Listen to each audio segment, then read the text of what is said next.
नमस्कार दोस्तों, आप सभी का स्वागत है अन्नपूर्णा क्लासेज में।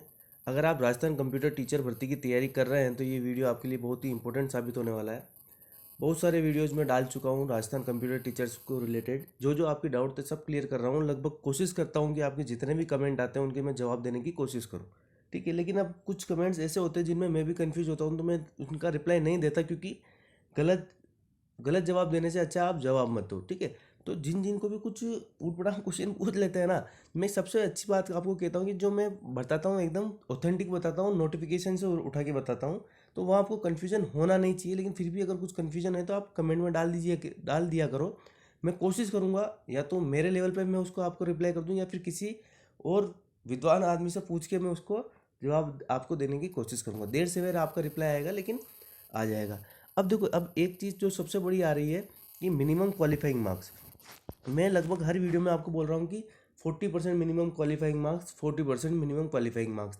तो नीचे कमेंट बहुत सारे आए हैं कि सर क्या प्रूफ है, नोटिफिकेशन में कहीं भी मेंशन नहीं है कि 40% लाना कंपलसरी है। तो आप ये बोल कहाँ से रहो।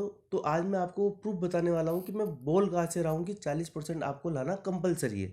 देखो, आपके 2 पेपर होने वाले हैं, ये तो आपको पता है, ठीक है।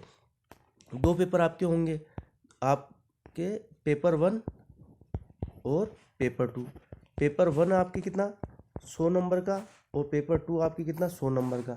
अब मैं कह रहा हूँ कि इसमें 40 लाना कंपलसरी है और इसमें 40 लाना कंपलसरी है। 35 किसके लिए लाना कंपलसरी है वो अभी मैं आपको आगे बता दूंगा। मतलब पेपर 1 में अलग से 40 नंबर आपको लाना जरूरी है, और पेपर 2 में अलग से आपको 40 नंबर लाना कंपलसरी है। अगर आप इतने नहीं नंबर नहीं लाओगे तो आप एलिजिबल नहीं रहोगे नौकरी के लिए। तो अब ये कहाँ से आया, तो अब सिंपल सी चीज़ उठाना। ये आपका नोटिफिकेशन है कंप्यूटर टीचर का, ठीक है। ये उसका फ्रंट पेज है। ये 1 फरवरी को जो नोटिफिकेशन आया था वो है। अब इसको ध्यान से पढ़ना। आप देखो, विज्ञापन संख्या 02/2022। अब इधर देखना, माध्यमिक शिक्षा बोर्ड के लिए राजस्थान शिक्षा राज्य एवं अधीनस्थ सेवा नियम 2021 यथा संशोधित तथा राजकीय अनुसूचित क्षेत्र अधीनस्थ के अंतर्गत, ये आ रहा है ना, के अंतर्गत। तो ये जो राजस्थान शिक्षा राज्य एवं अधीनस्थ सेवा नियम 2021 है ना, हम इसको खोलते हैं। अब आपको पता चल गया कि ये यहाँ मेंशन है, मतलब इसके अकॉर्डिंग ये आपकी वैकेंसी निकली हुई है। कौन सा? राजस्थान सेवा नियम 2021, ठीक है। राजस्थान शिक्षा राज्य एवं अधीनस्थ सेवा नियम 2021। अब हमको इसके सेवा नियम की जो पीडीएफ है उस पर जाना पड़ेगा, ठीक है। आपको ये तो यहाँ मेंशन हो गया, ये तो यहाँ पता चल गया कि इस नोटिफिकेशन में ये चीज़ मेंशन की हुई है, माध्यमिक शिक्षा विभाग के लिए राजस्थान शिक्षा राज्य एवं अधीनस्थ सेवा नियम 2021। तो ये सेवा नियम 2021 क्या होता है, उसको आज हम देखते हैं। तो ठीक है, सेवा नियम 2021 खोलते हैं आपके लिए। पीडीएफ खोल रखी है मैंने, ठीक है। ये वाली पीडीएफ आ गई आपके राजस्थान सेवा नियम। अब आप कहोगे कि सर यहाँ राजस्थान सेवा नियम लिख कर रखा है, आप बताओगे क्या, इसको हम कैसे माने कि राजस्थान शिक्षा सेवा अधिनियम है। तो देखो, इसका जो भाग 1 है साधारण, इसमें लिख रखा है संक्षिप्त नाम, प्रारंभ और लागू होना। तो इसकी पहली लाइन ही पढ़िएगा, इन नियमों का नाम राजस्थान शिक्षा राज्य एवं अधीनस्थ सेवा नियम 2021 है। मतलब जो ये जो पीडीएफ है ये क्या है आपके, ये आपके सेवा नियम 2021 की पीडीएफ है। राजस्थान शिक्षा राज्य एवं अधीनस्थ सेवा नियम 2021 है। मतलब अब आप लिंक कर रहे हो उस नोटिफिकेशन का जो वर्ड था और इसको, कि जो वो नोटिफिकेशन आया गया है, वो जिसके थ्रू आया गया वो कौन सी नियम है, वो इसी नियम के अंतर्गत लाया गया है। कौन सा? राजस्थान शिक्षा राज्य एवं अधीनस्थ सेवा नियम 2021।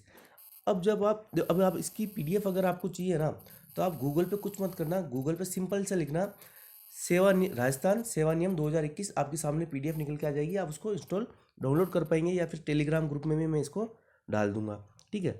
अब इसमें आप आओ, इसके मैं डायरेक्ट आपको बताता हूँ कि पेज नंबर कौन सा, ये आपके 28वां टॉपिक है या कौन सा है,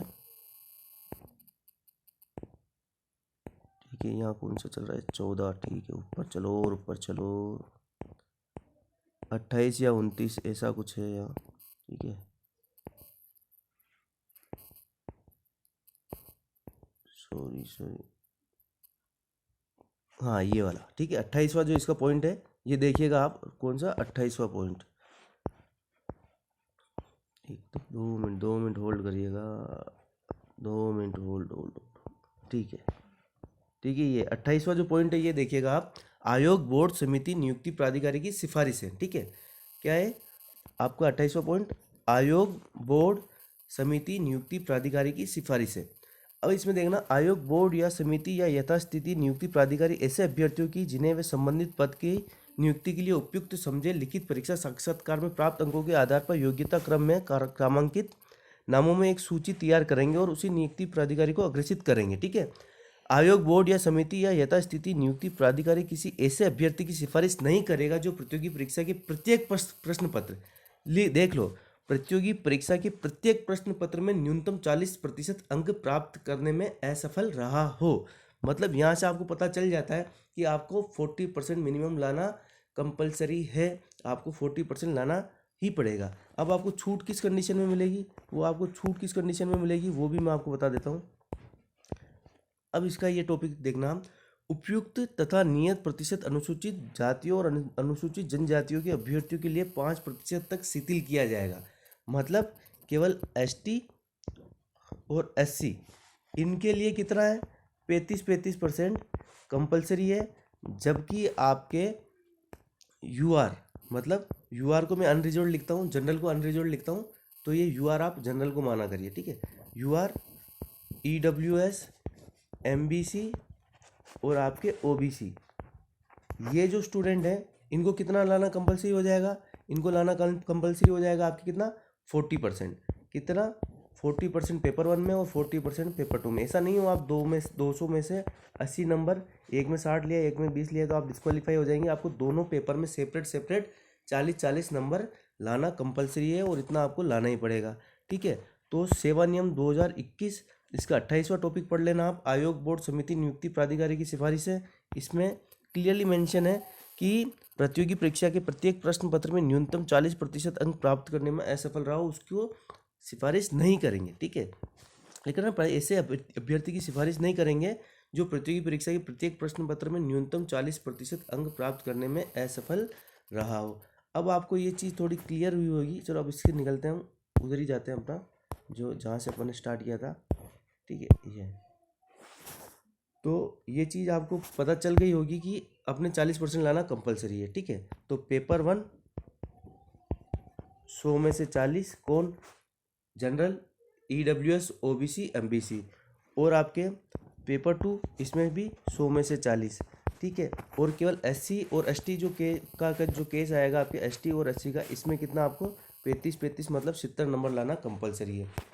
अब देखो, अब जो बात आती है आपके जो स्पेशल कोटा होता है, जहाँ रिजर्वेशन होते हैं आपके एक्स सर्विसमैन के पीएच के, शायद वहाँ मैं कंफर्म नहीं हूँ, लेकिन शायद वहाँ ये कंडीशन लागू नहीं होती, क्योंकि बहुत सारे एग्जाम मैंने ऐसे देखे जहाँ कट ऑफ उनकी बहुत कम गई है।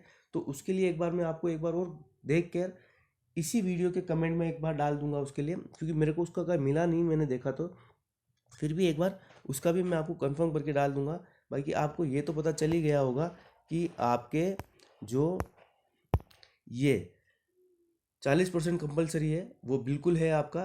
ठीक है। एसटी एससी के लिए 35%, और दोनों पेपर में अलग अलग, एक साथ नहीं। ठीक है। दोनों पेपर में अलग अलग। और जनरल, ईडब्ल्यूएस, ओबीसी और एमबीसी, इनको आपको 40% दोनों पेपर में अलग से लाना कंपलसरी होगा। तो होप ये वीडियो आपके लिए हेल्पफुल साबित रहा होगा। मिलते हैं नेक्स्ट वीडियो में, तब तक के लिए धन्यवाद। अच्छे से तैयारी करते रहिए। लगभग 95 से 100 डेज बचे हैं आपके, तो अब आपको ज़्यादा वेट करने की ज़रूरत नहीं है, तैयारी पे लग जाइए ज़ोर शोर से।